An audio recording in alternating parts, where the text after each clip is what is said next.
There you go. Welcome everybody to 52 Living Ideas. Tonight is The Art of War. We will have two readings, and then we will go directly to Jason's translation. Then we'll open it up for comments and any questions that you may have for Jason or Aman. And if I may, would you mind, James, reading the Okay, child's this version? is, thank you, The Army on the March. Sun Tzu said, "We came now to the question of encamping the army and observing signs of the enemy. Pass quickly over the mountains and keep in the neighborhood of valleys. Camp in high places facing the sun. Do not climb heights in order to fight. So much for mountain warfare. After crossing a river, you should get far away from it. When an invading force crosses a river in its onward march, do not advance to meet it in midstream. It will be best to let half the army get across, and then deliver your attack.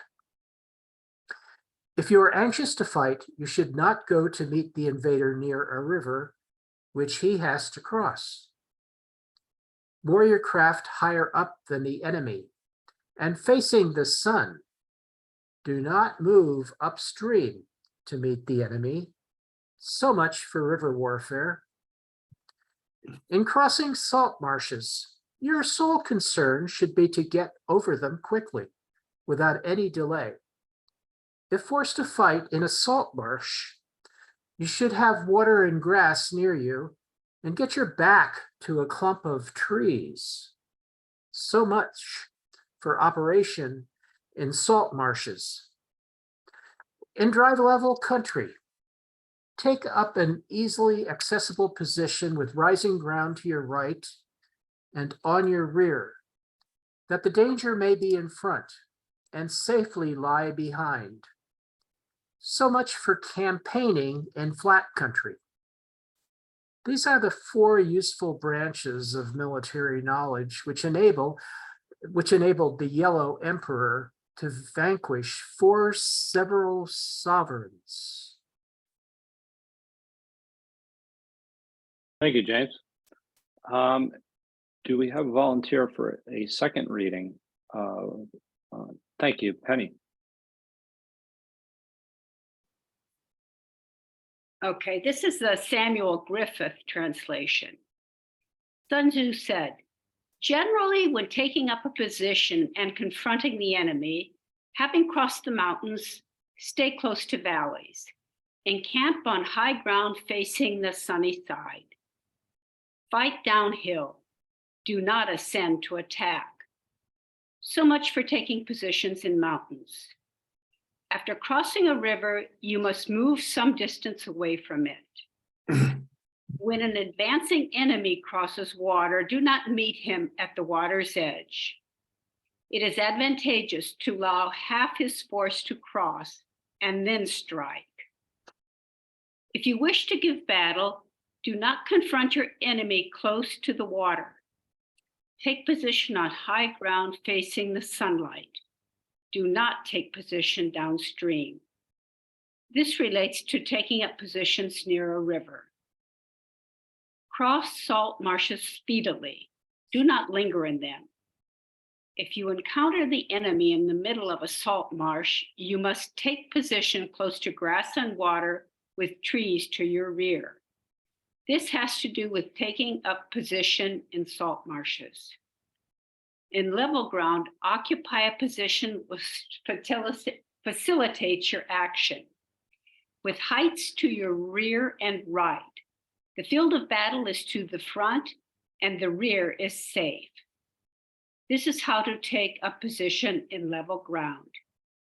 Generally, these are advantageous for encamping in the four situations named.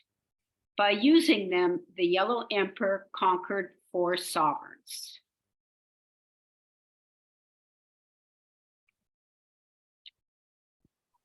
Thank you, Penny. So, Jason, would you like to go ahead and share your translation?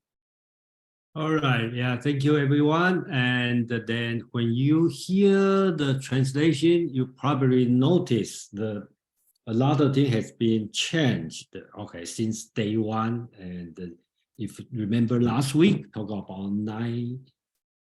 I decided to change the translation to 9 adaptations. Okay, instead of the 9 variations.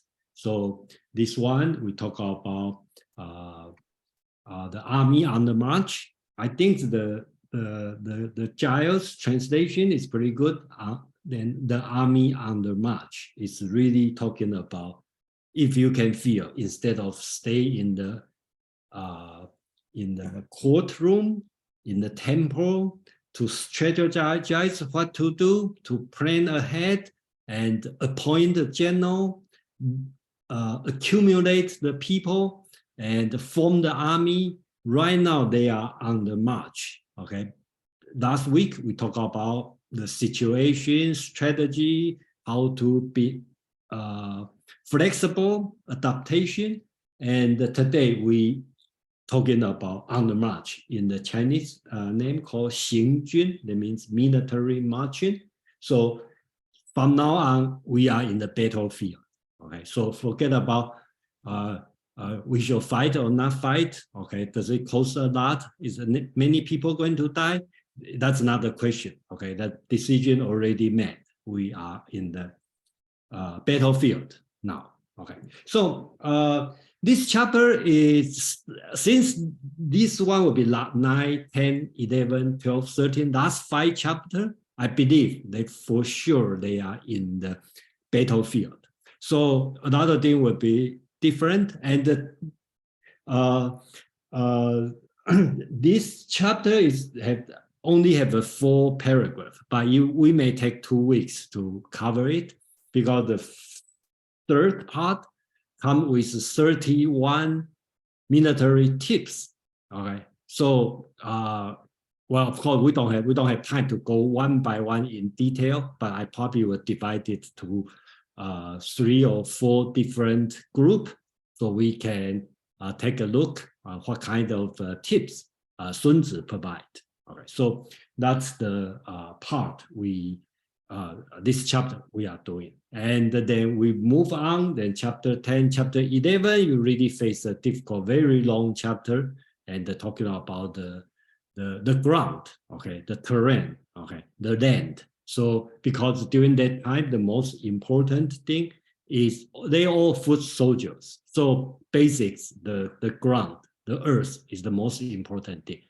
So let's start from the first part of this one. Okay, so the first paragraph, Sun Tzu start to talking about 4 things. Okay, that's I think he's talking about 4 way of deployment your military.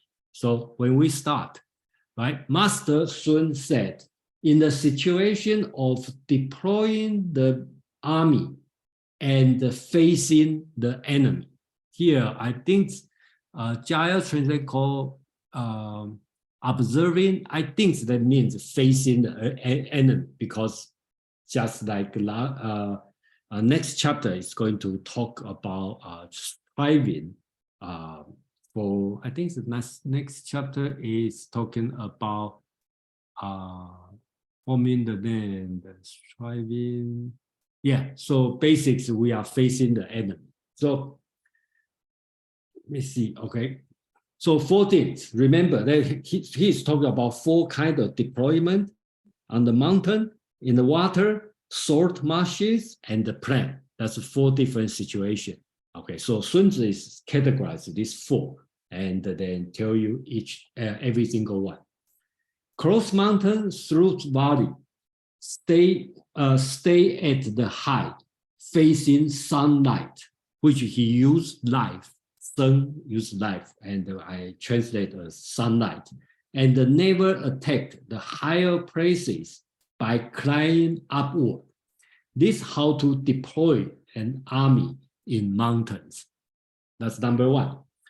Number 2, stay away from the river after crossing it. never meet the water crossing enemy in the midstream, but it's beneficial to attack them when they are crossing. Never meet an enemy near a river if you desire to attack. Stay the high, that means the upper reaches, facing sunlight, and never move upstream to meet the enemy. This is how to deploy an army on water. Number 3, cross salt marshes as quickly as possible without any delay. Near water and the grass, be with your back to the woods if you are forced to fight in the salt marshes. It is how to deploy an army in the salt marshes. Number 4, on a plane, station at an easily accessible position with your right wing closer to the high ground, your front to danger. The word he used is the death, okay, face the death, that means danger. And that your back to safe, the words he used is life, okay. So this is how to deploy an army on the plane, okay. So in the Chinese military, traditional will use life and death, okay, to represent dangerous situation and safe situation. Okay. So finally, the conclusion: these are 4 useful ways to deploying an army by which the Yellow Emperor vanquished 4 emperors. So I don't think we need to take so serious the Yellow Emperor and the 4 emperors, because that's the Chinese tradition during that time. Yellow Empire has been considered as the common ancestor of all, or considered as the first civilized emperor in China. So doesn't matter you are Taoism, Confucianism, Moism, school of Nan, legalism, whenever they talk about Yellow Emperor, usually it's a good word because he is the first, technically we should consider him as representation of the civilized China. Okay, so the Yellow Emperor. And what's the 4 emperor? We don't know, and if you Google it and search it, you probably can find a different kind of answer on that. I believe none of them are 100% correct, but I believe it probably means the emperor, before Yellow Emperor come to the power, and they have the 4 emperor on the east, west, south, north. He had to conquer all of them, and then Sun Tzu attribute the strategy, these 4 advantages Yellow Emperor used to conquer the surrounding. And why you put 4? And usually I think it's related to 5 elements. On the east, which is water; on the west means gold; on the south is fire; on the north is wood. So basically in the center, that's Yellow Emperor, which is earth. So I think that's generally what they mean. And then that's why he put Sun Tzu used this one as a sales pitch, right? That's the way Yellow Emperor, these 4 different kind of deployment he used to conquer the 4 emperor. Yeah. Thank you. And Amar, please. Thank you, Jason. I am inclined to agree that appeals to the Yellow Emperor are usually done for a rhetorical reason, though I do think there's some particular reason for 4 that may even go beyond those sort of cardinal compass points, but attaches to them as well. There are 4 types of terrain or marching deployments that he's listing out here. And just thinking about where sort of the Yangtze Valley, or not the Yangtze, but the Yellow River Valley is, and where modern day Xi'an is, near the ancient capital. That sort of region, if you think about north, west, south, east from there, you can see why rivers, mountains, salt marshes, and plains make up those sort of terrains. It would be where you would be, what you would be traveling through in traveling in any one of those cardinal directions. And so I think there's a synchronicity at work there as well. I also believe that this chapter, where it starts off, it feels a little odd to be telling people where they should be deploying or how they should be deploying, because that feels very sort of rote military knowledge to us now. Like the very first one about in the mountains, keep the high ground, don't attack high ground, try and keep, the sunlight to you so that your enemies can't see your movements easily. Seems very common sense, but there's a real tell here, and it has to do with the norms of the type of warfare that would have preceded Sun Tzu's era, which would have been, like I've said, these sort of formalized ceremonial charioteering battles. But you think about what that means. It means forming the armies onto a battlefield so that they can face each other, so that you're all in regimented order, so that everyone has got a chance, and then you go and charge one another with chariots in a big bravado display of your bravery. What Sun Tzu's telling his audience here is, don't do that. Don't stand on ceremony. Don't wait for their formations to necessarily be where you think they should be before you attack. There are advantageous times and manners in which to attack somebody from the mountains, while crossing a river, while on a plain. You want to do it this way because the goal isn't to have a good showing. It is to win, full stop. And so even if it breaks decorum, attack them when they are remounting after a hard river's crossing before they formed up. Attack them when they are below you on the mountain slopes, down a valley ways below. Take advantage of this natural terrain and the natural setting so that you don't, miss an opportunity when it presents itself. Thank you, Ahmad. So Jason, do you want to go ahead and comment, and then we'll come to Anne and anybody else? I just didn't want to forget to talk about this one, about the full emperor related to the full direction, and also associated with this full deployment. Okay, so it's kind of related. Roughly, you can see the number one talking about the mountain, talk about on the south. Okay, in fire element, that's the fire.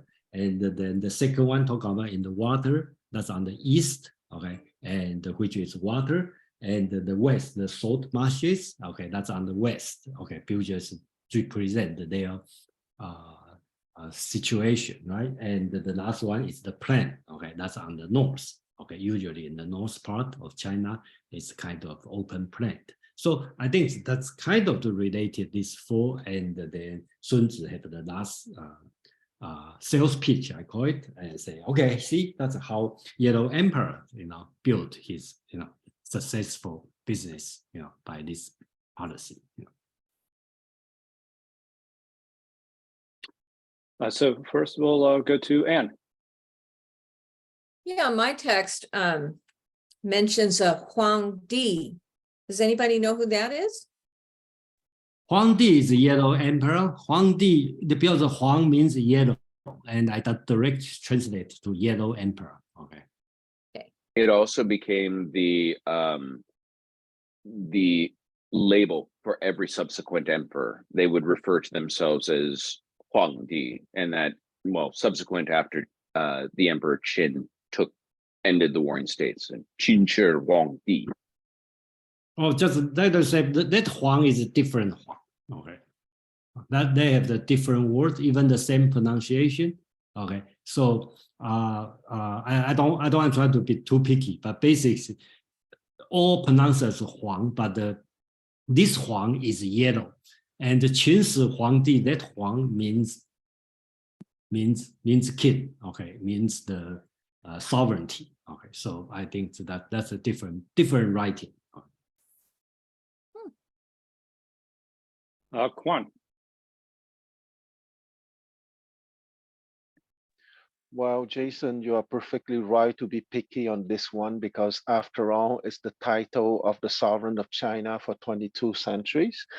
And that Huang, the direct translation is August, or if you want, divine emperor, okay? Because Huangdi means divine emperor, or maybe a translation that is a little bit more impressive would be God emperor. So it's not only in the Dune universe that you have a God emperor, you have also God emperors in China. But a little bit like the Roman, because Augustus Caesar means divine emperor. So it's the equivalent in the Western world. So perhaps would anybody else like to comment on this particular chapter, on maybe how it relates to some of our previous readings? Our graves are the maybe same size. You don't need that specifically Lambo. around- Be humble, our graves. What? Dude. Here we go. Let's see that. So basically, that we could look back at some of the other chapters and see what tactics would apply in this particular situation. So I think we're looking at the environment that people are in and the terrain. So one of the things that I took away is knowing when to strike, and that it was spoken about, I think in chapter 7, if I remember correctly, about timing. And timing requires you to actually know when your enemy is vulnerable. So this is also when, if they're crossing the river and knowing when to strike, and I'm reading this chapter, that's what I initially think of. I also think of the fact that if in practical terms, if you think about the environment that you're in, it calls for different strategies if you're talking about in the sense of business. That you're going to be in a down economic environment or an upper or an environment that is actually healthy. So I think that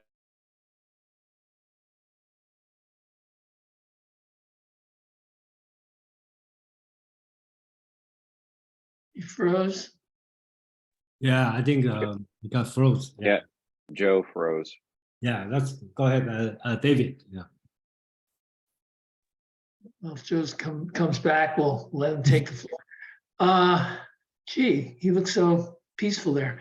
All right. Yeah, I thought it was interesting how the analogous principles are applying. Don't start downstream, going up. Don't go uphill. So. And like you said, this advice is sort of obvious in retrospect that we take these rules for granted. It's interesting why this has to be said at this time. The idea of the light on the hill, he mentions that later, the importance of wanting to function in light, so that I guess you can't be subverted by people hiding as they're coming at you. So it's to your advantage to have this light where you're going to from your encampment be attacking. And then what Joe was saying also was important about in the previous chapter, where we're aware that there's a moment to strike. Even whatever your force is, the way to employ your disposition is to get the movement at the right time. So when they're halfway across the river and you've got them, now you've got a substantial army you're going to be able to take on while they're still weak. Like you're not going to attack just the vanguard. You've got a substantial army, and the rest of them won't be able to help. And if they keep coming, they're not going to be in any position. So it's sort of the ideal time. He's saying is halfway. It's a very interesting way to look at it. What I don't know is if we see anything that says, while you're breaking all of the traditional ways of having a performative combat where it displays your greatness, because we're being more effective, we're taking these strategies to be more effective as a war machine. is there anything about limitations on what's appropriate to do in the conduct of war? Or does that come up anywhere in the book at all? Because it's sort of, this is sort of is imply all means at your command in order to win. That could almost take you anywhere, right? Is there any decency principle at hand here? So let me try to understand your question. So you talk about display your army to scale the enemy, or what? No, I was going what Aman said about before this structure of conducting war was sort of laid out, which really optimizes your strength and doesn't leave you as a sort of symbolic fighting machine that waits for the enemy to fully prepare to be engaging with you in the highest form of respectful combat. But no, you're ready to go and take advantage of what's coming. You're not having a display of who's the bravest. You're looking to win the war. That's what I hear is the change here. So that almost means like any tactic would apply if it'll take you to an advantage.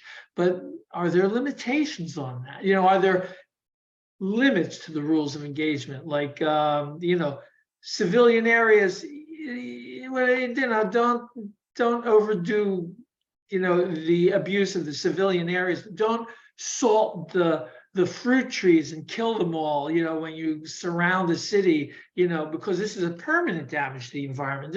Are there limitations on what you do here? That's in the book. That's all I'm asking.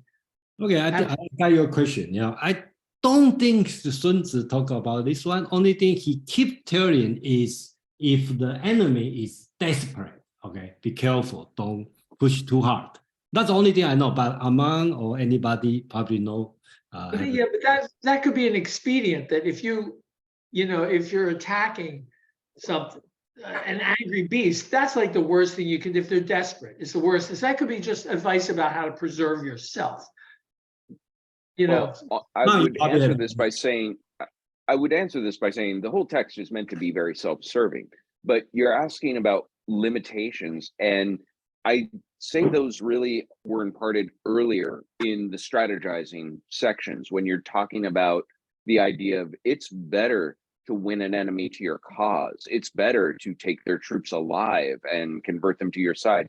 These aren't set as limitations, they're set as best practices, but Sun Tzu doesn't really put down a limitation. If it works, it's got value.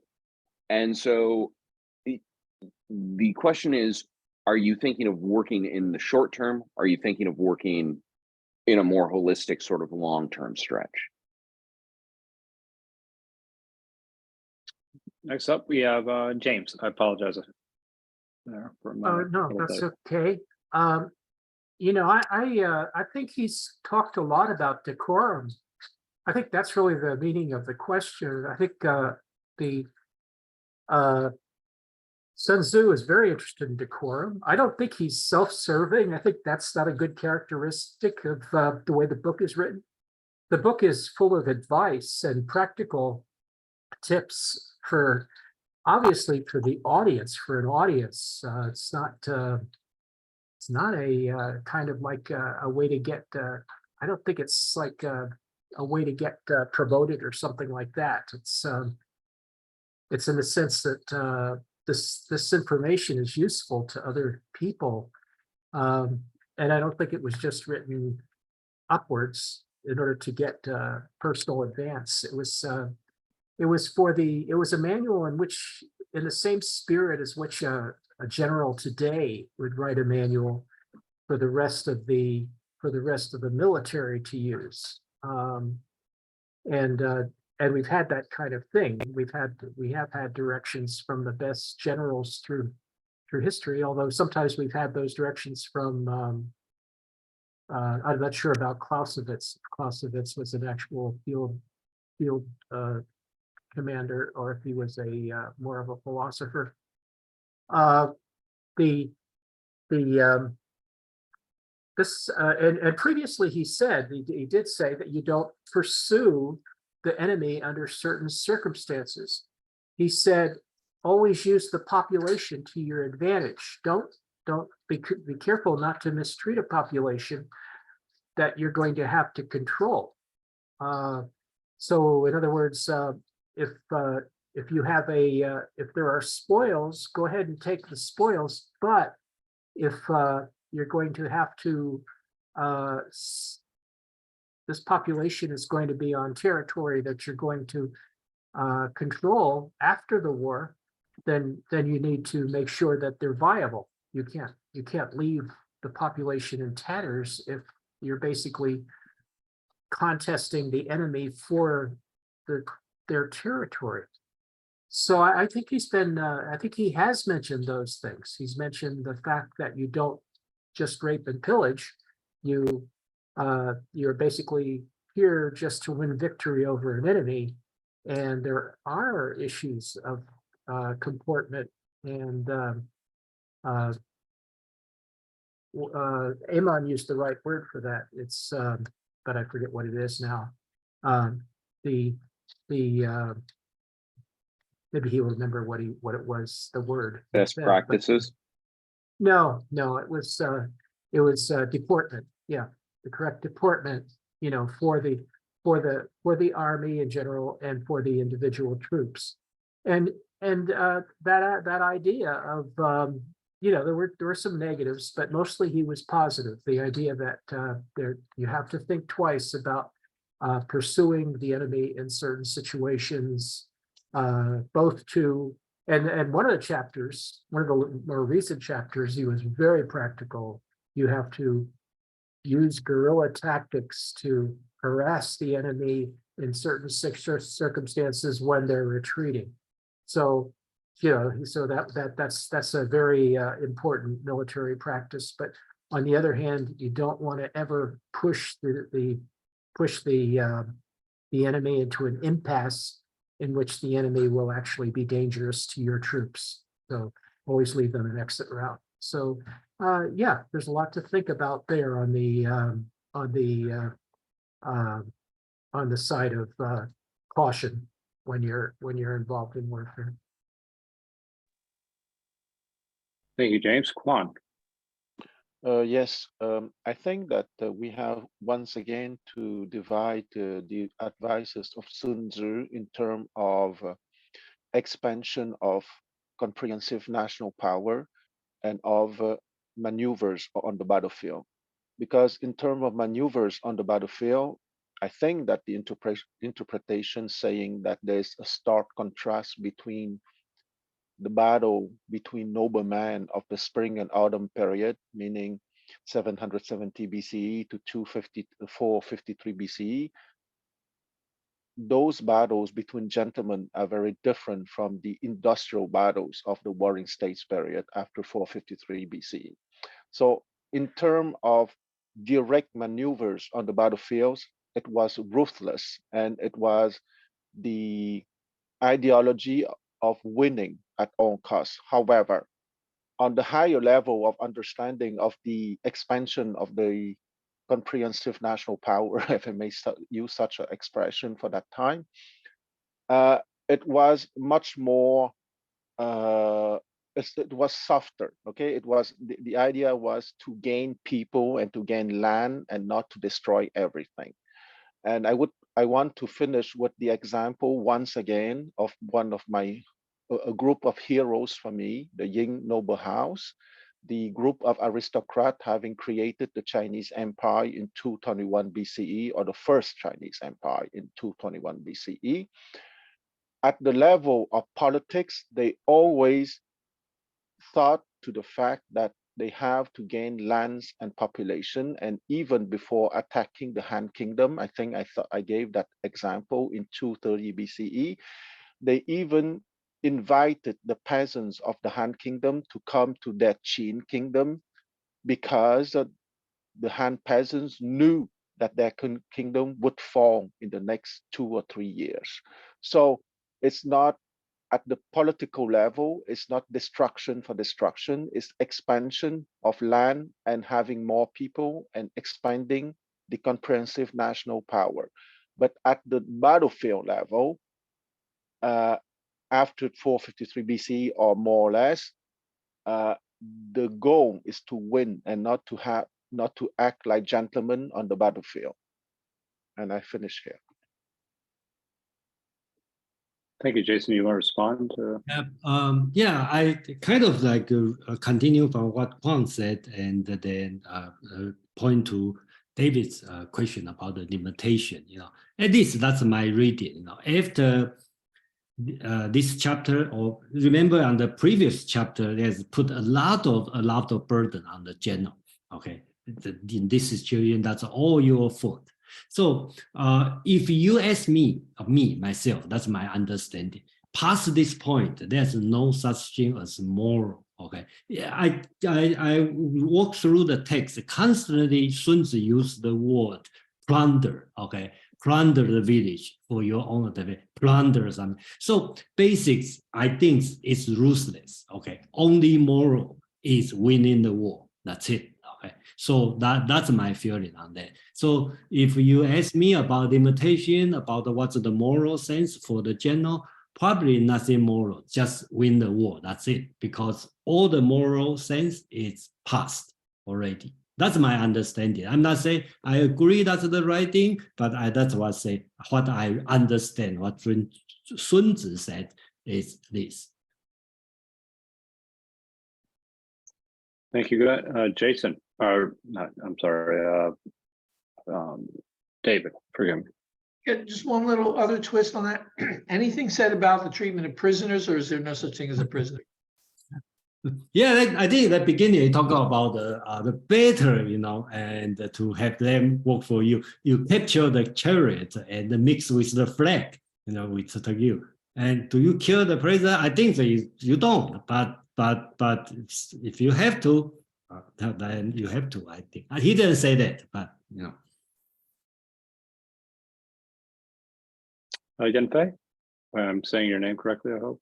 Yeah, that's good. Yeah, no, I just wanted to say briefly that I'm really surprised by a lot of what I've heard about how this is about winning at all costs and playing dirty to some degree, because I guess, I'm relatively new to this. I'm just starting at chapter 9. And I guess I sort of took to paragraph 11, which says all armies prefer high ground to low and sunny places to dark. So I was thinking he wanted to do things the right way, that this is going to be sort of kung fu as opposed to street fighting. So it was very interesting to hear the other perspectives, especially about how he may actually take to guerrilla warfare, because I had specifically made a note about how that paragraph is antithetical to guerrilla warfare. So very interesting to hear what other people have to say. Thank you for sharing. Anne. Yeah, I want to hearken back to his extensive detailing in early chapters, I think possibly chapter 2, regarding the costs of war and how critical it was for him to lay out in grim kind of detail, and he even uses loss of life up front, and then he uses the mathematical structures to outline how expensive it will be and so on, to kind of balance out this idea that he's all about plunder and plus I do agree with your point, Yanfei, is that how to pronounce your name? Yeah, that this notion of giving people light, and he's also a great psychologist. I think we explored in one chapter how well he understood the human psyche. This is not a crass, if you will, plunderer. I just don't see him that way. David, then Iman. Right, but yeah, Iman had said that before this was a period where there were more formal styles of engagement, but a big component of this text has been, up to this point, how to deceive, how to use deception, how to not be fooled by deceptions, and that use deception to mislead their informational advantage and for your own strategic advantage. So that seems to be something that is maybe in a historical motion here, a switch. I'm glad Amon's going to talk now. So Aman, please. Actually, Amon's just going to read. Ho Yun Su commentary on this chapter. During the spring and autumn period, the Duke of Sung came to Hung to engage the Chu army. The Sung army had deployed before the Chu troops had completed crossing the river. The Minister of War said, "The enemy is many. We are but a few. I request permission to attack him before he has completed his crossing." The Duke of Sung replied, "You cannot." When the Chu army had completed the river crossing, but had not yet drawn up its formation, the minister again asked permission to attack, and the Duke replied, "Not yet. When they have drawn up their army, we will attack." The Sung army was defeated. The Duke wounded in the thigh, and the officers of the van annihilated. And then there's a footnote that says, sources close to Mao Zedong remark, "We are not like the Duke of Sung." The takeaway here is the Duke of Sung was standing on that formal ceremony of what to expect, how to treat an enemy with a proper decorum. No, they're crossing, let them cross. They haven't formed up, let them get into formation, and then they were beaten severely. Mao Zedong years later's report is that he was said, "We will not be the Duke of Sung." He took the lessons from the art of war, if he took no other ancient text, to say, what need be done, we will do. It sounds very brutal and utilitarian. There is, and joining in at chapter 9, it'll sound that way from here to the end. But the first chapters really do justice to saying quite clearly, this is a brutal and terrible engagement that will cost you dearly. If you don't have to do it, avoid it at absolutely all costs.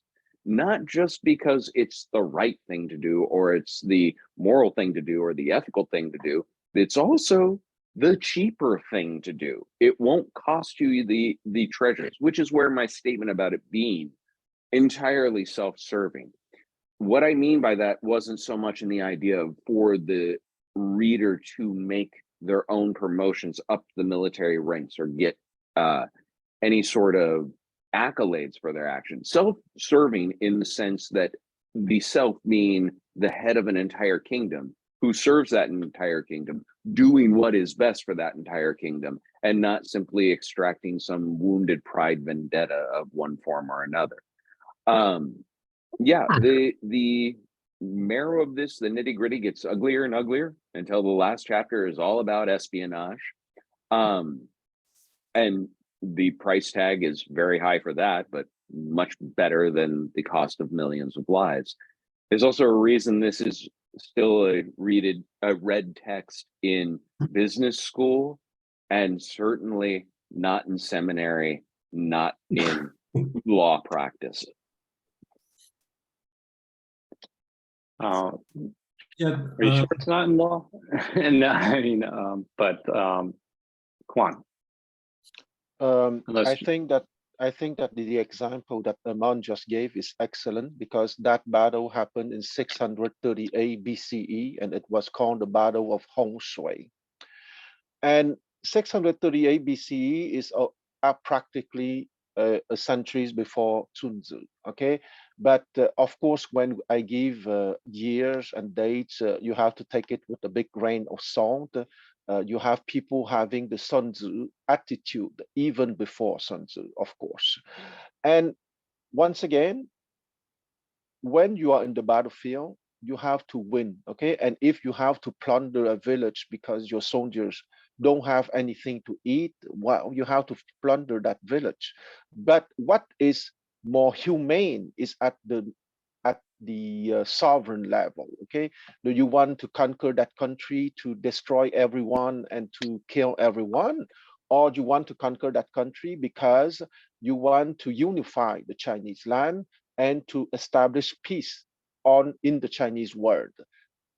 At that level, you can have a philosophical discussion having impact on many generations afterwards. But if you don't win on the battlefield, it's absolutely useless. And speaking of Mao Zedong, his officers was very well aware that they have to convince the peasants that the Communist Army is the army of justice, okay, fighting to establish justice and equality in the Chinese land. I am not debating on the truth or not of that pretension, but I am speaking about the fact that he was perfectly aware that psychologically he had to get the Chinese peasants on their side. And because of it, the communist armies, most of the time, if we trust their sources, behave quite well with the Chinese population. But it was for a tactical advantage. So to win the war against the nationalist army, which often behave very badly.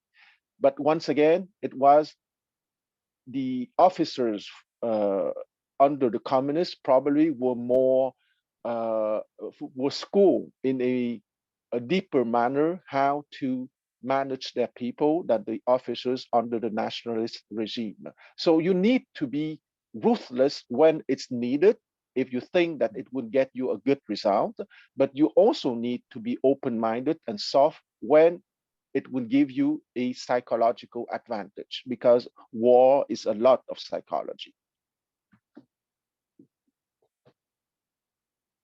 Thanks so much, Juan.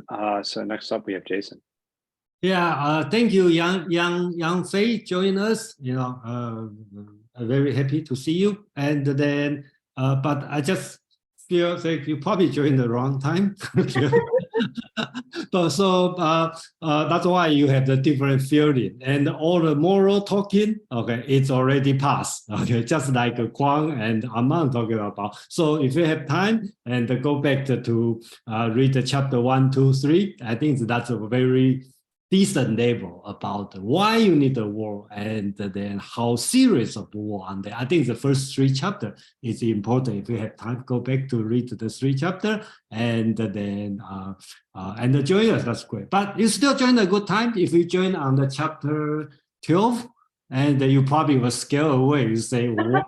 Let's tell you to set a fire and then burn everybody. Then what kind of book you guys reading? So anyway, thank you for joining us. That's great to see you. Thank you. Well, if there are no other comments, we will actually go to the second passage. So James, would you mind?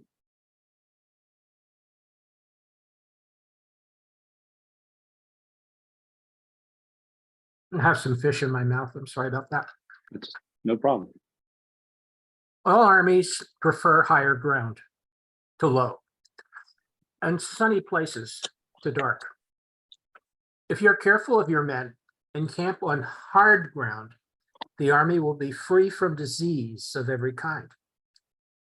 And this will spell victory. When you come to a hill or a bank, occupy the sunny side with a slope on your right rear. Thus you will at once act for the benefit of your soldiers and utilize the natural advantages of the ground. When in consequence of heavy rains upcountry, a river which you wish to ford is swollen and flecked with foam, you must wait until it subsides.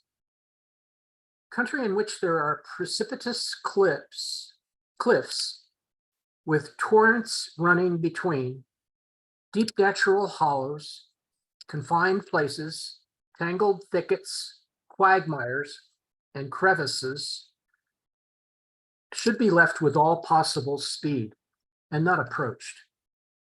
While we keep away from such places, we should get the enemy to approach them. While we face them, we should let the enemy have them on his rear.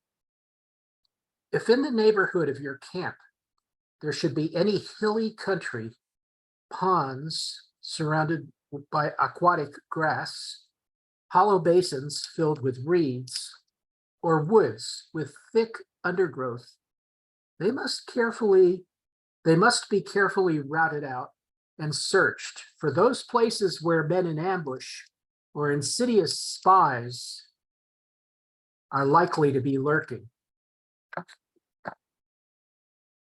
Thank you, James. Penny. Okay. An army prefers high ground to low, esteems sunlight, and dislikes shade. Thus, while nourishing its health, the army occupies a firm position. An army that does not suffer from countless diseases is said to be certain of victory. When near mounds, foothills, dikes, or embankments, you must take position on the sunny side and rest your right and rear on them. These methods are all advantageous for the army and gain the help the ground affords. Where there are precipitous torrents, heavenly wells, heavenly prisons, heavenly nets, heavenly traps, and heavenly cracks, you must march speedily away from them. Do not approach them.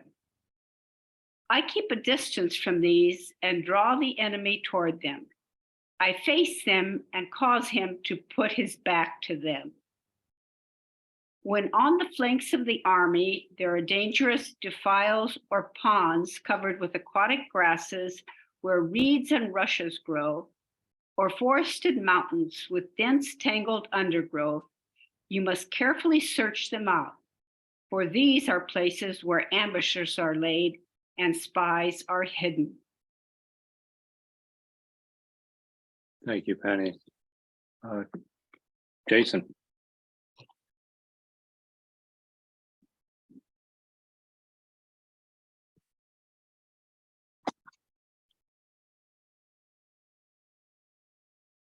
You're on mute, Jason. Okay. All armies like the high and dislike the low, value yang and dislike yin. Okay, they use the word yin and yang. Okay, so value yang, and here I believe he means the sunlight, and despise yin, which means darkness, and keep healthy by stationing on the ground with resources, avoiding all kinds of diseases is necessary for victory. I think that's very important. Not only Sun Tzu knows psychological is important, and he also taking care of it. He knows taking care of the health, avoid disease for the soldier. On hills or bank, station on the side with sunlight, he used yin and yang again. With sunlight, he is yang, with right wing back to them. This is the way to benefit the army by getting help from the natural ground. So I think next chapter we will talk about more on the ground, or I call it the land. Okay, so that's the thing they cannot change. So you have to adapt to the ground. So for the chapter 10, chapter 11, that's all about the ground. Number 3, when upstream rains cause a rising torrent, wait until it has stabilized if you intend to cross. I think that's common sense, right? Number 4, the dangerous places like deep gorges, basins, inaccessible lands, dense bushes, muddy lowlands, or narrow passages should be left alone if all possible, at all possible, and never approach. When we stay away from such places, the enemy will be near the places. Then we can face the enemy with their back to danger. Here, Sun Tzu lists 6 different dangerous places. So he asks us to stay away from this place. Therefore, the enemy will be close to this place.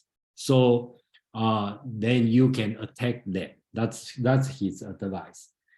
Being in the vicinity of dangerous barrier, swamp, reed, woods, or thicket, one should be careful and thoroughly search for these places where hidden trader, he meant the spy, are likely to stay. I think you Fujian, okay, he used the word Jian, that's the interesting word. That generally means bad guy, the people. So it could be spy, could be trader, could be scouting, soldier. This. One thing I like to pay attention is about this word. When you hear Penny read her translation, he used a lot of heavenly, heavenly, heavenly. Okay, that's this. Because you see there's a word 天, okay? So 天井, 天牢, 天罗, 天线, 天系, okay? They all use 天. That's why some translators translate as heavenly. I think that's wrong in my opinion, because 天 here means nature, okay? Not man-made versus man-made, nature way. So actually, in the Chinese military book, if you read the Romans of Three Kingdoms, this kind of novel, quite serious about the military strategy. And all these words are technical military terminology. Okay, so I have to, so this one, Tianjin means heavenly well. I think I kind of translate them here. You will see. Okay.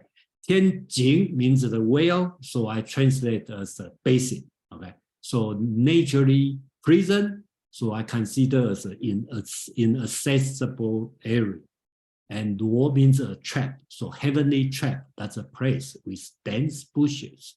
And then Xian means a pitfall, so heavenly pitfall. That means the lowland. Okay, and Xi heavenly cleft. Okay, that means a narrow passage. So that's the way how Sun Tzu describes the nature terrain. Okay, so he used heaven. Okay, but he doesn't mean heavenly heaven. He means nature. Thank you.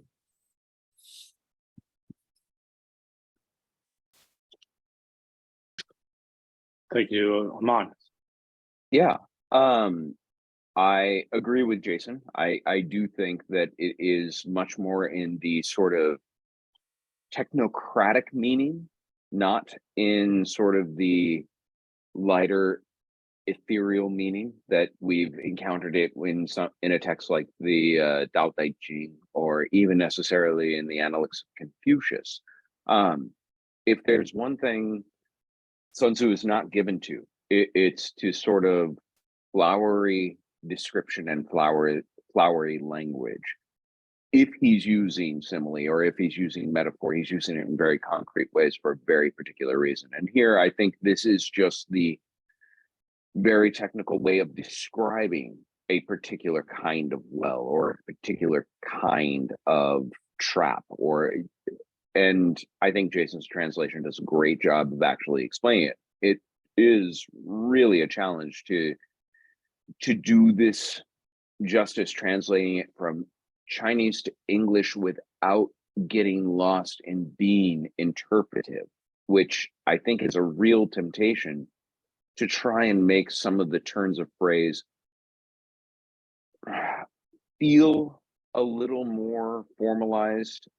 You saw this very much in the Giles, a little less so in the Griffith, but they're both very given to sort of having their own exposition built right within the translation. So without getting too meta about this, again, this reads very much as a, well, no kidding.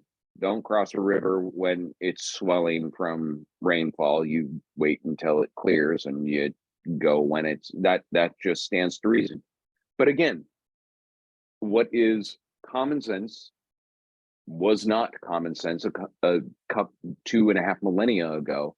And you're talking to somebody to dissuade them against their own hubris. You're talking to generals who are given to death-defying stunts to make a name for themselves, to prove themselves. And Sun Tzu is cautioning away from this and saying, just don't go marching into a situation that you don't have to. Don't borrow problems that you don't need to. but make your enemy borrow those problems if there's any possibility of you positioning yourself in such a way that you force them there, that you force them to engage with these natural calamities that you can avoid entirely. Thank you, Amon. Very much appreciated. That was actually very deep. I really enjoyed that. Quan. Yeah, I just want to stress the fact that Amon is very right to say that it's not a question of intellect, okay? Because even a teenager of 15 can write that kind of thing, but you have to put that in context, okay? In the long history of China, you had many disasters who has been provoked by generals or young aristocrats willing to prove themselves that they are worthy or even superior to their older sovereign.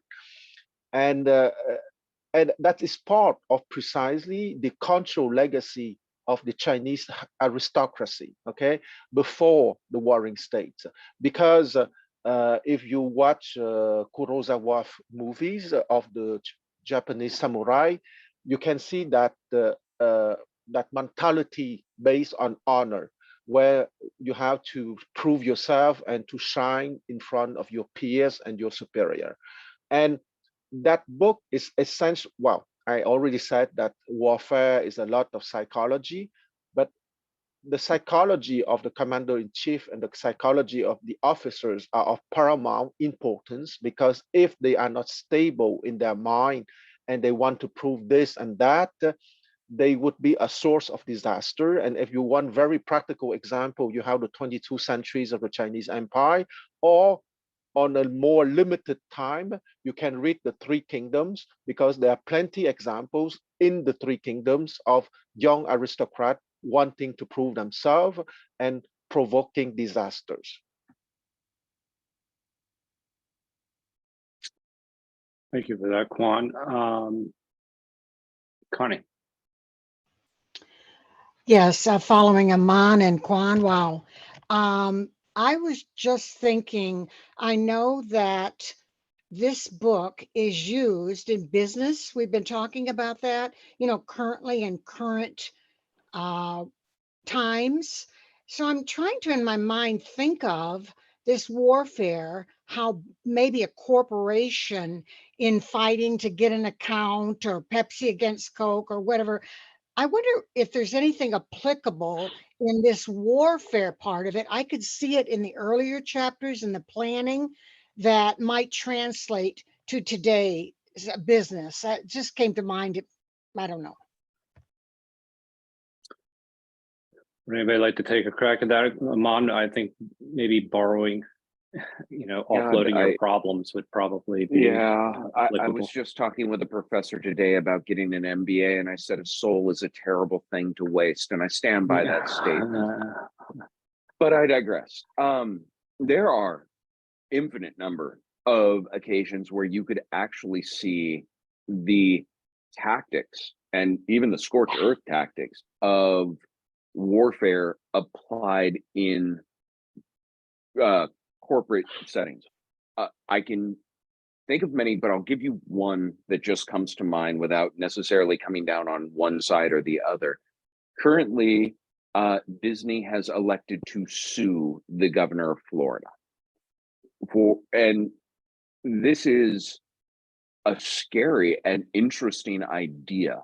And one has to ask the question, where is the business decision in this?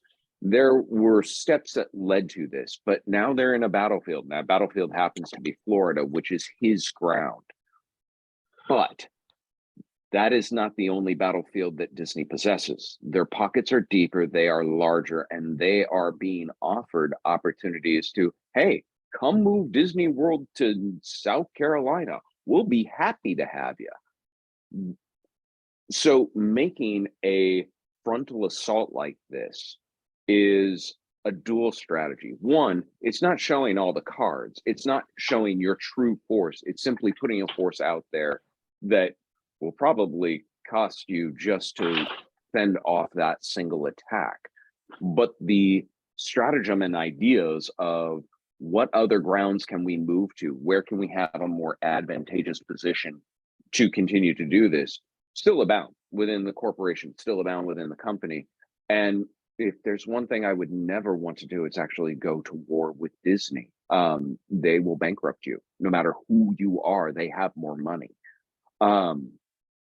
So this is just one like pithy current moment example, but you can see a move like this as an attack in battle.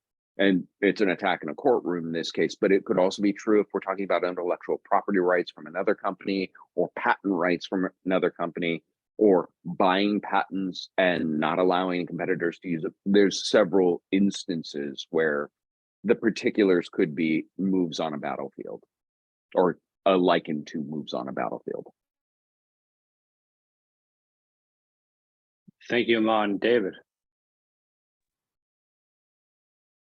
Yeah, I would say it's an interesting challenge you just raised about reading this in its metaphorical level as describing battles of different kinds and different kinds of terrain and moments to employ strategy, how to be ready for something, when to announce it. So if you're going to take on a company which is in a sector and you're going to attack part of their market, then you have to consider whether they're in a downhill slope coming at you because they have a mature product, and whether you can really take on something, at that, or if there's a way to find a weak point, a niche of the market that you go at, which is going after their defenses with your smaller attack in an effective way. So a lot of these things, you can take this wisdom, which is being described, can even be seen as shapes of things attacking each other. Well, that's how you weigh what your forces are. How big is my force in this area?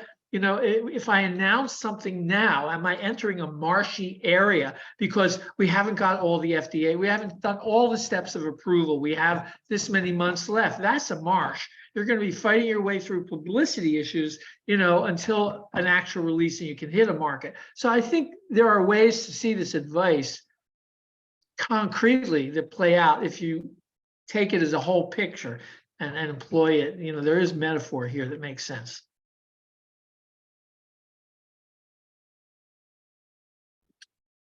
I very much agree with David. Go ahead, Jason.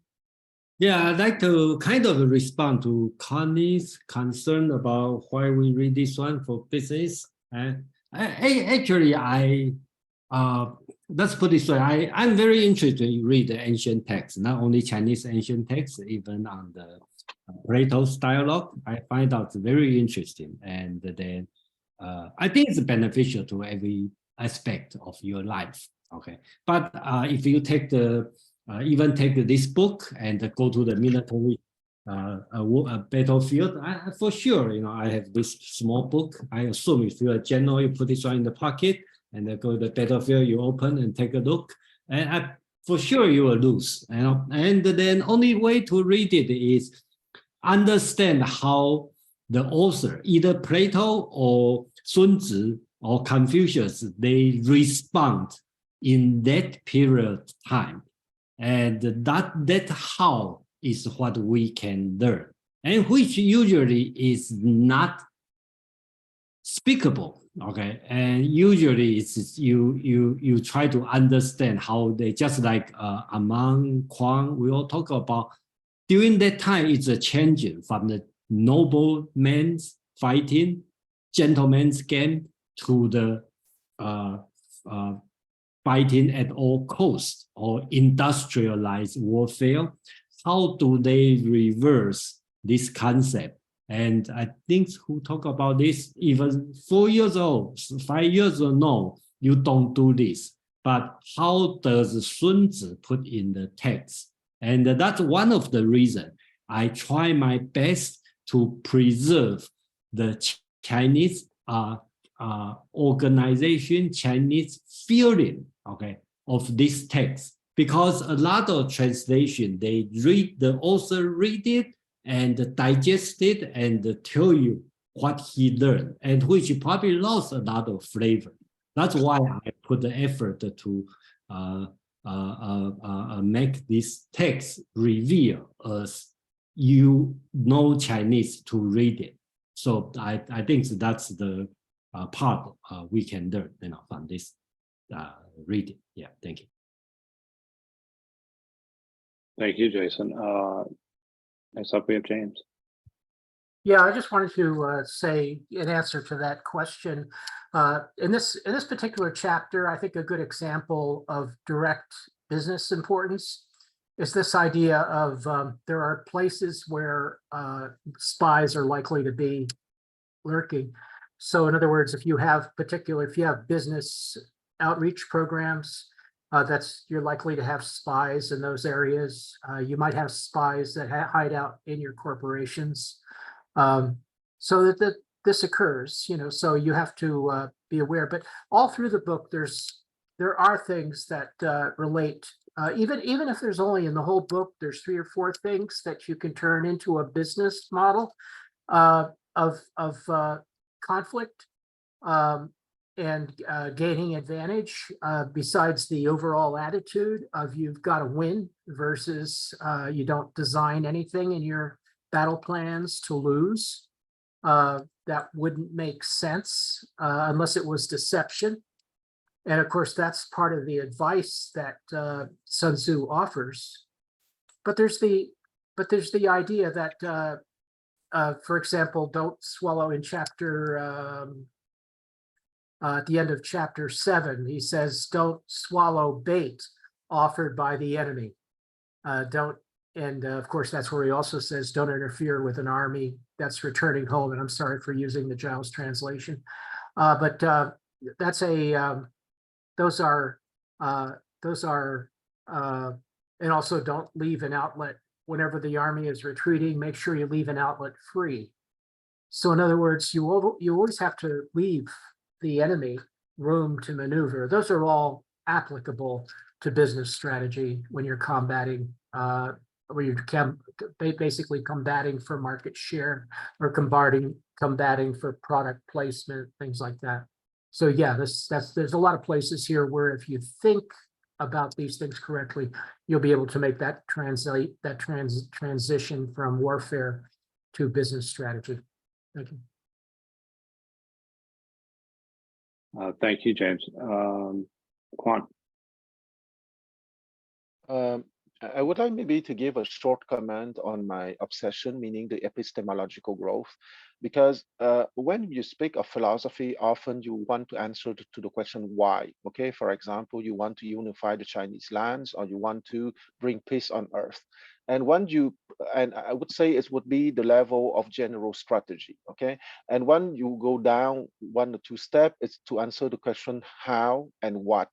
It's rather what are the tactics or the logistic movement that you need to do.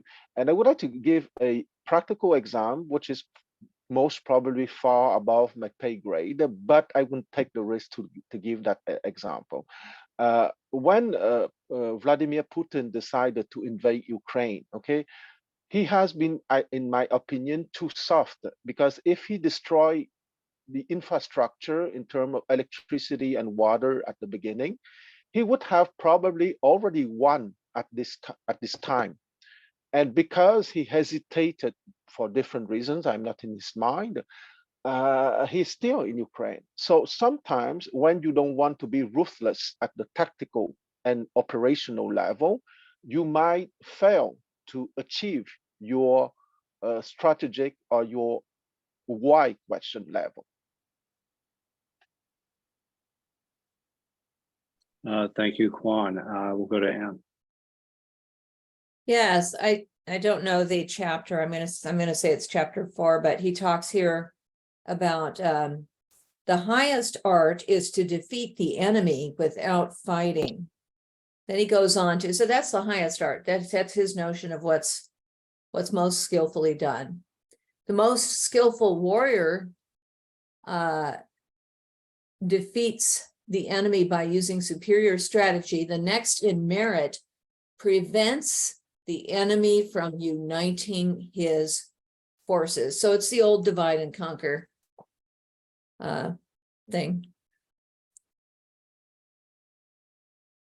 Yeah, James, do you have a response to that? Yeah, I just wanted to, not that one, I wanted to build on what Quan was saying. That when you're in a particular fight, you need to fight the war that you're in. You have to fight your war and carry out your plan, and not everyone else's. In other words, there's kind of like a market for war today, and this is definitely true in business. So you don't fight everybody else's war. You don't fight every possible war. You don't fight the maximum war. As a matter of fact, he says you fight the minimum war. You fight no war if you possibly can. So if it turns out that's what's advantageous to you. So you don't fight every war. You fight the one that is appropriate to your own advantages and necessity. Thank you. David. Yeah, I want to back up the birthday boy today and say, yeah, there are a lot of aspects of this text that are saying you lead the enemy around. You make them go play, you give them opportunities, you make them think this is what's going to happen. And the strategies that's driving things is your intention. So with the proper intelligence, you shape the actions of the enemy. That's in other words, you keep control. That's a great lesson. Sometimes it's, I think, the idea of inaction in the sense that if you're thinking about it in a business context, you kind of let somebody else go after a market that maybe you wouldn't get involved in for whatever reasons. So I think there's a connection there. And the other way I would look at it from a business perspective is divestiture. Like, essentially you're getting rid of parts of your business that no longer serve you, and you're offloading your problems to someone else if you can find somebody that purchased them. Aman.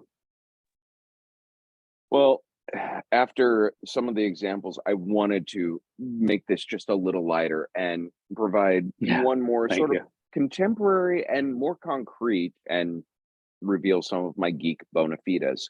There is an expression in comic book fandom. DC does it first and Marvel does it right. They've been saying that for nearly 50 years. And these are two interesting companies because you think of two competitors. They are in the market of comic books, but that isn't the entirety of their market. In the 80s and 90s, they started really branching out into the ideas of film and other venues. And Marvel almost went bankrupt. They sold off a bunch of their properties in order to stay solvent. And now here we are 30 years later, and you look at which one is the behemoth of the silver screen. The Marvel Cinematic Universe is its own thing. Once again, bought by Disney, to mention that juggernaut of a mouse, but with enough power to still do its own thing. DC has struggled to find their footing, trying to march in the same footsteps as them. They can't compete in this new terrain of movies. They just can't seem to find the way to make the same adaptation, even though they try and try again.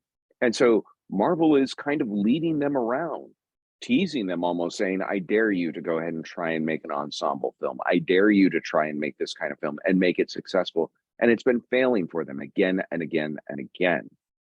This would be a really concrete example of companies who go through different terrain with different degrees of success, but one finding their ability to basically lead the other around by the nose, even though almost everything they do is a carbon copy of something done years before in DC's headquarters. So that's just one more a little lighter example of terrain and business and the art of war in action. Yeah, and again, that comes back to timing, knowing exactly when to strike. James. I was just going to say, doesn't the Dark Knight sort of stand out as something that's Yeah, going I was to thinking- last forever and, Oh. exist as a masterpiece in history and sort of I like can absolutely blow have this out conversation and would be happy to, and I would agree. It just hasn't got the traction of franchise that they got with Marvel. So it's not made as much money, but I agree. Artistically, it was a masterpiece. Thank you. That thought did cross my mind, actually. I didn't want to bring it up. But so thank you, James, for bringing that up. Would anybody else like to comment on passage number 2? Yeah. We probably, I don't think we can finish Number 3. this chapter today, and then, but we probably have to cut it short today, and so instead of to rush. So what I'd like to do, I spend a few minutes talk about the next paragraph, and probably we will read the first part of that. And I don't know how many of you have read this one. I think it's probably very confusing, and I don't see any translator doing the way I'm doing. So I'm going to show the structure first, and then if we have time, we read it, and probably the first 10 lines, and we discuss. And the next week, we can have a fully discuss on this part and the following chapter. I think that would be probably, look at the time, it's 30 minutes left. So I think probably that would be a better way to do it. So, Okay. So I will show if you read it, the Giles translation is like this, and most is like this, right? It's long, very, very long. And the words, and so but I kind of reorganized the Chinese word. Okay, actually it's talking about 31 different tips. Okay, and then why doesn't Sun Tzu do this way, right? Because at that time nobody do this way, so they don't know. They can put the PowerPoint and they put the table. Nobody do this. Even Plato didn't do it. To Aristotle, he knows how to put it logically together. But for the person never read Aristotle, probably he has no idea what would be the way to do it. So if you look at the Chinese word, right? The Chinese word, the Sun Tzu as a writer, he has an idea of this, but he just cannot present in this way. If you read it, you will see I kind of do the partition. You will see the first part end with this word, and then the second part end with this word. That's 则, and that's 也. Something 则, something 也, something 则, something 也, something 则, something 也. So repeat 31 times. So in this case, there's no way it's a quoting. Basically, he's talking about 31 similar format and similar thing. Okay, so since the words is always like, so if you can replace the X 则 then Y 也, that means X happen, that imply something Y will come in. So here Sun Tzu is give you tips, right? And the first part and the second part. First part, Sun Tzu already tell you how to deploy your military when you're facing the enemy. Then he continue, okay, describe more different kind of the nature, terrain, something you need to pay attention. For example, the soldier's health, okay, and how about when it's raining, about the timing, right? First, they talk about something static, the terrain, the ground. They have the 4 different situations, how you deploy your military. Then after you deploy it, then you have to be careful with different kind of nature situation, some narrow passage, some pitfall, some have the basin, what you need to do, and when it's raining, what to do, avoid the. That's everything in the military. Right now, he talking about the enemy, right? How do you, since you don't go to the enemy side to, talk to them, you don't know what's going on. So this 31 is tips, tell you, if something happened, then you know that's must this one. So basic is, if A, then B. So I translate as when something happened, then something happened, right? When you see something, you see something. So he repeats 31 times. So I think that's the one, and then that's the format. So after this week, if you have time, I will suggest you to reread the any translation. You don't have to go there. If you have this 31 thing in your mind, you probably will be easier for you to read. Not only my translation, anybody's translation, if you do it faithfully to the text, right, you will know. That's the format.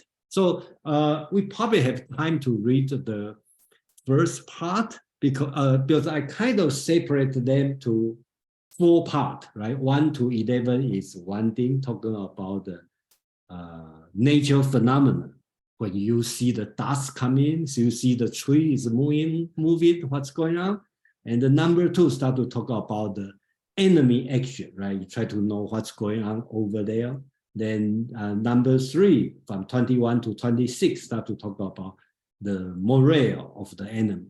And then the last part, the few talking about how do you know the general, okay, the commander of your enemy, what's going on over there, right? So that's all thing as so if you talk about that's information, right? You try to get information from the other side without satellite, without the telescope. How do you know what's going on the enemy side, which you cannot send the people go over to take a look. So how do you know? I think that's all the message, the lesson he want to teach on this part. So yeah, thank you. It's any question, and then we can have a discussion, and then if we have time, we can go ahead. I have a question. I was thinking 9, 10, and 11, the signal that's involved in 9, 10, and 11 are all dust. So wouldn't it be logical for us to read to number 11 to sort of finish that subject up of the signal of dust? Yeah, I agree. Yeah, basically that's my partition. I'm thinking about if we read, we probably will read from 1 to 11, then we can discuss. Then next week we can go over the structure and then finish them. That would be that. Yeah. Okay. Do you want me to read, Joseph? Please, go Yeah, ahead. okay, Yes. you know where's the 11, right? The 11 is to Yeah, I found it. voice. I found it. Yeah. Yeah. Okay. Thank you. Thank you. Here we go. When the enemy is close at hand and remains quiet, he is relying on the natural strength of his position. When he keeps aloof and tries to provoke a battle, he is anxious for the other side to advance. In his place of encampment, if his place of encampment is easy of access, he is tendering a bait. Movement amongst the trees of a forest shows that the enemy is advancing. The appearance of a number of screens in the midst of thick grass means that the enemy wants to make us suspicious. The rising of birds in their flight is the sign of an ambuscade. Startled beasts indicate that a sudden attack is coming. When there is dust rising in a high column, it is the sign of chariots advancing. When the dust is low, but spread over a wide area, it betokens the approach of infantry. When it branches out in different directions, it shows that parties have been sent to collect firewood. A few clouds of dust moving to and fro, signify that the army is encamping.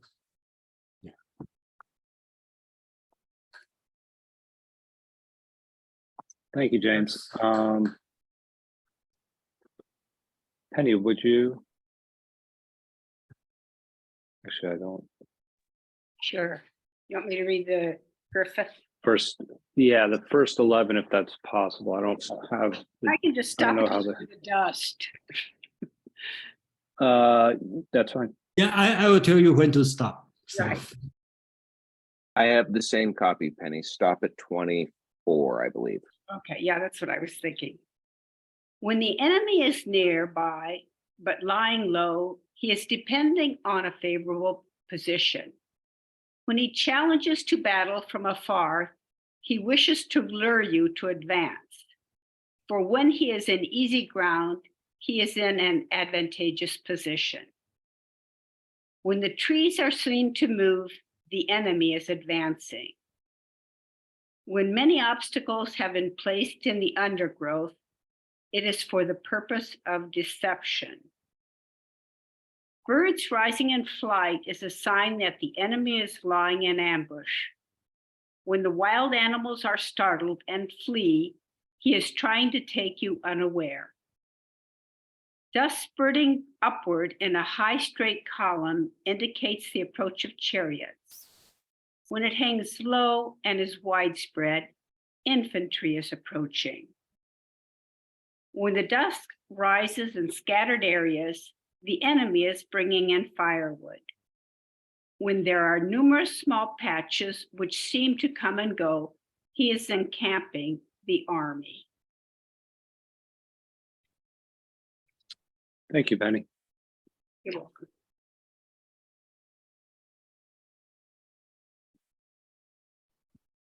okay, so let me do the first part of this 31 so-called tips. When the enemies are near and quiet, they rely on nature's stronghold. Number 2, when they provoke a battle afar, they want us to advance. When they stay in easily accessible land, they induce us with profit. When you see movement among woods, the enemies are coming. When you see many barriers in the midst of thick grass, the enemy wants to confuse us. I think the reason is they pretend that they have a barrier, but basically there's no people over there. When you see a flock of birds flying, the enemy are hiding there. When you see frightened beasts, the enemy are launching a surprise raid. When there is dust rising high and sharp, their chariots are coming. When dust is low and widely spread, their infantry is coming. When dust is scattered and going different directions, the enemies are collecting firewood. So it's important to know they are collecting firewood because they are cooking, and that means they are stay there. Okay, I think that's important. And number 11, when a small amount of dust comes and goes, the enemies are encamping. So I will stop here, and Aman, and then we can have some discussion. Yeah. Thank you, Jason. I really like this chapter. I like this because it reads like a battlefield pamphlet of what to watch for, what to know, what to pay attention to, things that would otherwise be overlooked. And here may be the first time we move from a conversation or a text that is oriented towards higher ups and more into a text that could be handed over to a battlefield sentry or scout, just saying, look, if you see birds rise, say something. If you see beast, startle, let someone know. Even if they don't know why it's important, you as the general should have this knowledge on hand to know, oh, that's what that probably means. Oh, that's what that probably means. Sun Tzu presents this very matter-of-factly, and obviously it couldn't be universalized 100% of the time, because there just may not be birds in the field when the enemy happens to be moving through that day. They could have migrated south. Just depends on the time of year. But it really is a poignant sort of play-by-play. If this, then that. If this, then that. And if nothing else, it gives someone a what to be on watch for with these signs. This may be minutia that feels much harder to directly transmit into another field. But think about it in terms of what are the small signals and what could they indicate? Wall Street brokers look for this all the time when they see any sort of signal that could indicate something. We're all, any of us who are news consumers are all listening to talking heads speaking of signs of recession. It comes up again and again and again and again. And every one of these markers that they point to and say, this is a sign of a pending recession. This is a sign of it. But as yet, we still don't have a recession. However, it's not that it didn't happen this time or it hasn't happened yet, doesn't necessarily make it wrong to look at those indicators. And that's really what this advice is don't neglect the small details, because the small details can herald something very significant on the horizon, something you need to take advantage of, something you need to be cautious of, something you need to take preemptive action to avoid, or something that you need to treat as your starting gun to go into action, whatever that action may be. Thank you for that, Aman. Does anybody wish to comment on the first 13 lines of verse number 3? Jenny, welcome. Oh, thank you for letting me in so late. It's Do okay. you think this kind of tactic is used today in 21st century and what's happening in Ukraine, for example, with Russia? Do you think this kind of tactic is used today? And other wars in other parts of the world, like what's happening in Syria? Is Syria? No. But I'm thinking of Ukraine and Russia. I'm just wondering, something like this type of tactic is still used. I have some thoughts, but James and David, would you like to go first? The only example I can think of that pops out of me is when the Ukrainians intercepted the Russian cell phone signals emanating out of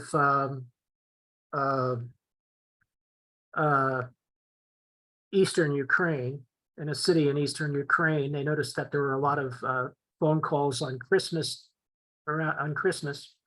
I think it was, maybe it was before Christmas, but they noticed all the telephone calls and they figured out exactly what building to bomb. So yeah, these ideas are still alive. That you look for the actual signals on the ground, and the signals on the ground will show you when to move, what to do, when there's an opportunity, and when to beware of an attack and so forth. Like they use David. camouflage. They use camouflage for the trees, and then suddenly the trees will all start shaking. You know, the tanks are about to start rolling. Things like that. Yeah, I think there's an analogy in conducting cyber war that you look for traffic changes, you look for traffic flow, and this is a sign that a clever design is attempting to actually subvert that detectability.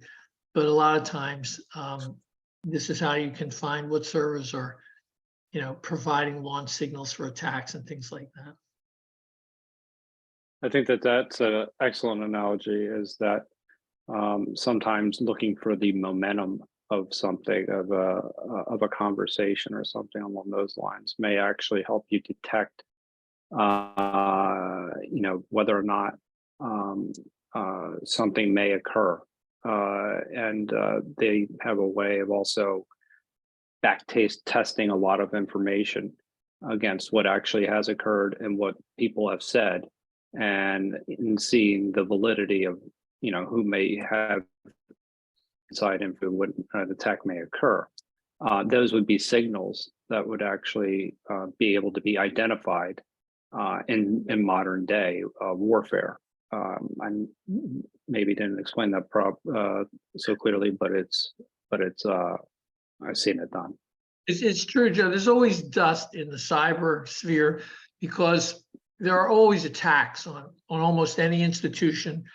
But then you have to see when there seems to be a deliberate shift in the way the attacks are being mounted, and at that point draw conclusions for defensive boundaries in order to protect an institution. You can't actually protect against incoming traffic that's evil, but you can prepare to mitigate the damages of it.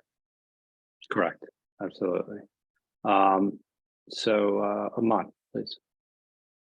Yeah, I wanted to give a very concrete example to Jenny's question, and I was starting to type it up and figured, no, everyone benefits from it. Just the quote: "When they provoke a battle afar, they want us to advance." There is a near desperation on Russia's part to get Ukrainian soldiers to make an attack on Russian soil in order to invalidate their sort of argument that we are just defending ourselves. And so there are many attempts to provoke, lure, entice the Ukrainians to actually make an attack that exceeds their boundaries. And that is a very specific, very particular, very concrete example of exactly this tactic of when you are being provoked to attack afar. They want you to advance, probably beyond what would be advisable lines.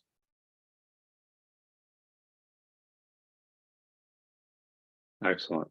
Excellent. Are there any other comments about these first 13 verses?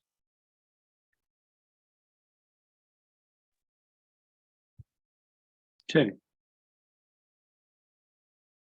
Why? Because Putin thinks that everybody has very short memory and doesn't remember who actually started the war. Right, Aman? I mean, really. It's hard to argue with results. How long does the news cycle last any longer? And if there's any tangible proof that, hey, that's a Ukrainian missile in Kiev or in St. Petersburg or Moscow, game over. The entire country's on Putin's side. He doesn't have to worry about losing the support of his country. Wow, that is scary about what Putin thinks about his citizens. Wow, that's scary. So next we'll go to Anne. Yeah, these, obviously are depend on a reliance on the visual aspect.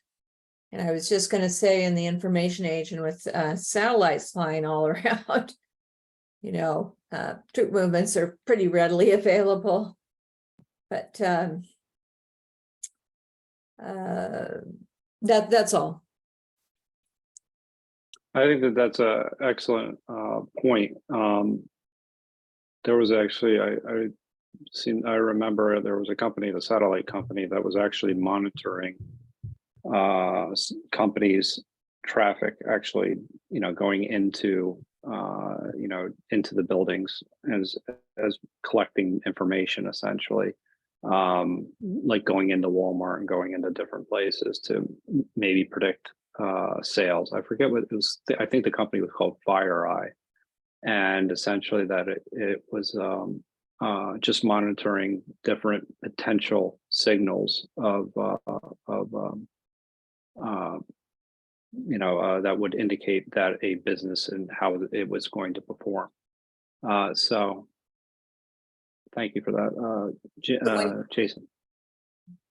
Yeah, we probably have we can end today's a little 10 minutes earlier. For this. Okay.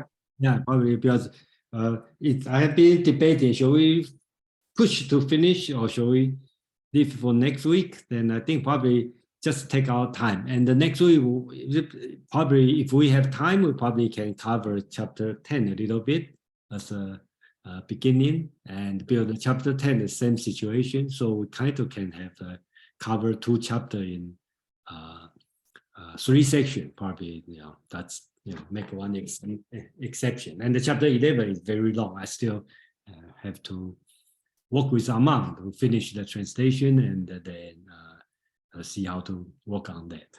So, and we almost finished this book. I think that's great, and really thank you everyone and here. And then I also like to share a little bit my feeling now, because I find out Armand and I probably doing something very important job, because this book has been very popular by the name. Okay, most of people heard this one, Chinese, non-Chinese, Western, people heard of this. I don't know how many really read it carefully. And unlike other books like Dao De Jing or Zhuangzi or Confucius Analect, even mentions, okay, they have the scholar, okay, to study it, and then they write a paper about certain chapter, certain thing, philosophy.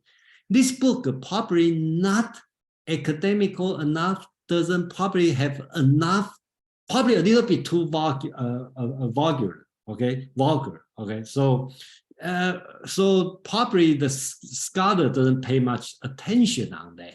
So I searched the internet to find out usually just some lousy talk. Sorry, no, should I use the word? Some general opinion, and look at the English translation.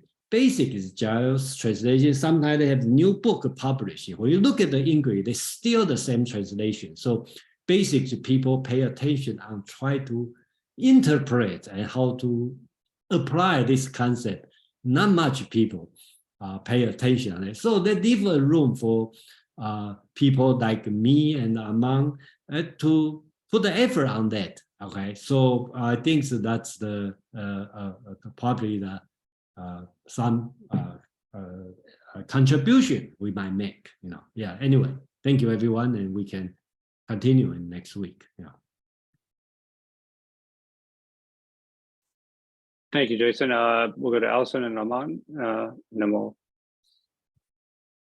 What I think is interesting is that even though we have all these satellites and everything to know when troops are moving, people are still so, surprised in that they don't have enough time to do something about it. Like when I think about Ukraine, they knew that the Russians were coming in, but like one of the things they did was they changed all the signs around so that they would get lost. And I think the thing is that generally, if you're in a time of peace, you're just kind of assuming that peace is going to go on. So even if you can see these signs, somebody's attacking or getting ready to attack, it's not really enough time to adequately prepare for that. And that's what sort of gets us, because you would think with all this technology we have, you could prepare, be ready. But I think war is still always a shock, because you always think people are gonna figure out a way not to go to war, and then it happens, and it's sort of like, this massive upheaval in everything, in every capacity. Yeah. Thank you, Allison. Armand. I wanted to thank Jason for the suggestion and for letting me participate in this. And I want to thank all of you. I enjoy this. It is good to do a deep read on this text, because Jason's right. The scholarship on it is thin. And it may be because it was considered part of the legalist school of thought. Even the very title, Sun Tzu, Bing Fa. Fa is that legalist moniker, and they were the villains for Chinese history after the Qin dynasty. The legalists bad. We'll still do everything they do, but we're going to couch it in Confucianism and make it much more palatable for everybody. So it may be that part of the reason it was ignored was that it just was a little too close to that. It could also be because it's comfortable to get that one interpretation that you think you like. You read it like Machiavelli and you're like, okay, I've got a strategy book. I'll go conquer the world and consequences be damned. But what Allison just said about the time to think about this sort of thing, that most people don't want to. They don't invest the mental energy when it's not right at their doorstep. And what Sun Tzu's great argument, his sort of meta argument overall is, think about this now while it's easy to think about, and plan, think carefully, because to simply react is folly. It is a recipe for disaster. And I think that that's the greater message that he is trying to get across to everyone involved. I got to run. Thank you all. I look forward to seeing you next week. And yes, I will work my tail off this week to get more work done on chapter 11. No, Not my I bankruptcy on the book. 11 like take 3 weeks. I still dealing with. Night, everybody. Good night. Thank you. Thank you, Amlan. David. Yeah, I wanted to just